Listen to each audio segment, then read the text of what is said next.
उमर अब्दुल्ला साहब थोड़ा सा ही सही, लेकिन शर्म तो करो यार। तुम और तुम्हारी पार्टी असेंबली में मेजॉरिटी में है और फिर भी तुम एक रेजोल्यूशन, एक करारदार वक्फ बोर्ड के फेवर में नहीं करा पा रहे हो। ये शर्म की बात नहीं है तो क्या है, ये इंतहा नहीं है तो क्या है। ये गलती स्पीकर रहीम रैथर की नहीं है, ना ये किसी एमएलए की गलती है, बल्कि ये हमारे union territory Jammu and Kashmir के सीएम की गलती है। वो सीएम जो शेख खानदान से ताल्लुक रखता है, जिस खानदान ने पीछे 75 सालों से जम्मू कश्मीर को लूटा है। कश्मीर को एक आग के गड़े में डालकर पिघलाया जा रहा है। बेरोजगार नौजवान सड़कों पर धक्के खाते जा रहे हैं और हमारा सीएम देखो जो हमारी शर्मिंदगी का बायस बनता है। बाहर से एक मिनिस्टर आता है और उस मिनिस्टर के पैरों के नीचे रेड कारपेट तो बिछाता है, लेकिन उसके कौम के जो लोग हैं वो आग के घड़े में रखकर उनको पिघलाया जा रहा है। अनएम्प्लॉयमेंट इशू, बेरोजगारी से यहाँ के लोगों को सताया जा रहा है। शराब नोशी हो या किसी भी तरह का कोई भी ड्रग हो, दिन भर दिन ड्रग्स को प्रमोट किया जा रहा है कश्मीर में। और अगर देखा जाए तो कश्मीर में सबसे ज्यादा बेहयाई को प्रमोट किया जा रहा है। अनएम्प्लॉयमेंट, ड्रग्स, बेहयाई के साथ साथ कश्मीर में ज्यादा से ज्यादा गुंडागर्दी को भी प्रमोट किया जा रहा है। आजकल ये सोशल मीडिया का पावर है, कोई भी इस पावर को इस्तेमाल कर सकता है। बहरहाल आने वाले वक्त में आप देखोगे कि जम्मू कश्मीर में सोशल मीडिया को भी टारगेट किया जाएगा, सोशल मीडिया को भी खत्म करने की कोशिश की जाएगी, जिसकी औकात व हिम्मत इतनी भी नहीं है कि वो फलस्तीन, गजा के मुसलमानों के फेवर में एक भी बयान दे सके। इनसे कोई उम्मीद खास करके कश्मीर के लोगों को नहीं रखनी चाहिए। अगर ये बिल रिजेक्ट नहीं हुआ तो आने वाली नस्ल हमें कोसेगी। जम्मू कश्मीर में एक पार्टी थी जो सबसे बड़ी पार्टी मानी जाती थी, जिस पार्टी का सरबराह उमर अब्दुल्ला था, जो असेंबली में अपने एमएलए के साथ मेजॉरिटी में था। लेकिन बदकिस्मती और बिकने की इंतहा यहाँ तक है कि एमएलए के बातों को खरीदा गया, एमएलए ने अपने ज़मीर का सौदा किया।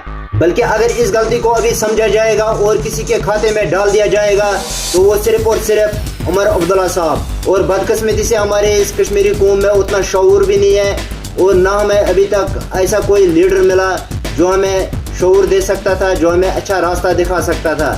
ये काम कौम के रहबर के होते हैं। काला रसूलुल्लाह सल्लल्लाहु अलैहि वसल्लम सैयदुल कौमी खादिमुहुम, कौम के सरदार उनके खिदमत गुजार होते हैं। सरदार जो अपने कौम का रहबर होता है, जो अपने कौम को चलाने वाला होता है, जिसको अपनी कौम ने चुना होता है ताकि वो समाज के बहबूदी के लिए काम कर सके।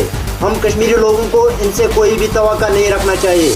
इन्होंने हमेशा कश्मीर को भेजने का काम किया है और अभी प्रेजेंट टाइम में ये लोग टेररिज्म का बहाना कर रहे हैं और टेररिज्म के नाम पर कश्मीर को लूटा जा रहा है। अभी प्रेजेंट टाइम में कश्मीर में एक लैंड माफिया चला हुआ है। ये बात आपको नहीं लग रही होगी, लेकिन आने वाले दिनों में आपको ये पता चल जाएगा। ये तब भी किसी के नहीं थे, ये अब भी किसी के नहीं होंगे और आगे जाके आप जरूर देख लेना, या आगे जाके भी किसी के नहीं होंगे।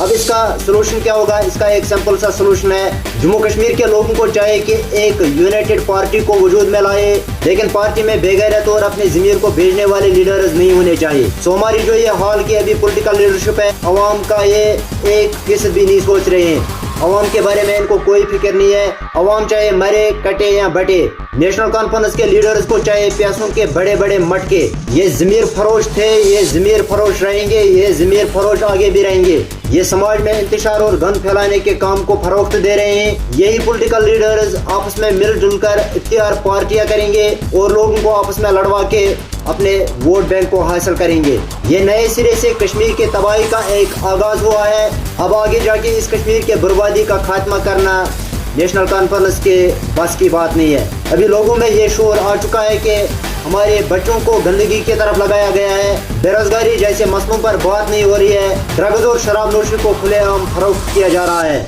हॉस्पिटल्स की बात करें या फिर एजुकेशन स्कूल्स की बात करें, इरिगेशन की बात करें, एग्रीकल्चर की बात करें, गोया कि हर एक फील्ड में तशवीशनाक हालात है। और कश्मीर के लोगों को जिस नाम पर अभी ठगा जा रहा है वो है टेररिज्म का नाम। ये तो सीधी सी बात है, जब आपने कश्मीरियों को ड्रग्स, शराब नोशी के खुलेआम दुकानें खोल के दे दिए और वो नशे में धुत रहकर आपके बारे में थोड़ा सा भी ख्याल नहीं कर पाते। अगर कुछ भी नहीं कर पाओगे तो कम से कम मेहरबानी करके आप कश्मीर में क्राइम्स को रोक दीजिए।